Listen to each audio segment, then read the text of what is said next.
AP liquor scam కేసులో నిందితుల bail పిటిషన్పై నేడు ఏసీబీ కోర్టు విచారణ చేపట్టనుంది. ఈ కేసులో A1గా ఉన్న రాజ్ కేశిరెడ్డి, A8గా చాణిక్య, A30 దిలీప్ బెయిల్ పిటిషన్ను నేడు విచారించనుంది. నిందితులు దాఖలు చేసిన బెయిల్ పిటిషన్పై ఏసీబీ కోర్టు విచారించనుంది. మొత్తానికి లిక్కర్ స్కామ్లకు సంబంధించినటువంటి ఏసీబీ కోర్టు విచారణ చేపట్టనుంది. దీనిపై మరింత సమాచారం మా కరెస్పాండెంట్ రాజ్ కుమార్ అందిస్తారు. రాజ్ కుమార్,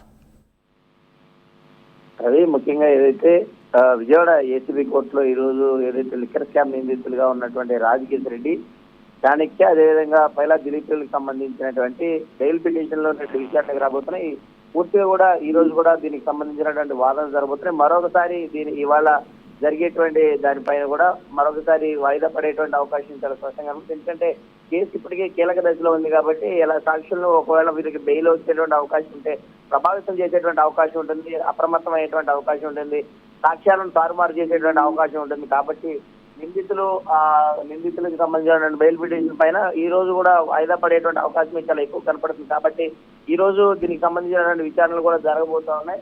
ఏదైతే నిన్న కూడా చివరెడ్డి భాస్కర్ రెడ్డిని ఆల్రెడీ A38గా ఆయన రిమాండ్ కు కోర్టు పంపించినటువంటి నేపథ్యంలో మరి చూడాలి ఇంకా ఎంతమంది పేర్లు ఉంటాయి, ఎవరెవరినో ఈ కేసులో చేరుస్తారనే దానిపైన కూడా ఆసక్తి అయితే నెలకొంది. కాబట్టి ఈ రోజు జరిగేటువంటి ఈ లిక్కర్ స్కామ్ కి సంబంధించినటువంటి బెయిల్ పిటిషన్ లో నేడు విజయవాడ ఏసీబీ కోర్టులో వాదనలు జరగబోతున్నాయి. A1గా రాజ్ కేశిరెడ్డి, A8 చాణిక్య, A30 దిలీప్లకు సంబంధించినటువంటి బెయిల్ పిటిషన్ లో విచారణ అయితే జరగబోతుంది. కాబట్టి మరి ఇది కొంత ఆసక్తిగానే ఉందని చెప్పుకోవచ్చు. Ravi, right, thank you Raj Kumar.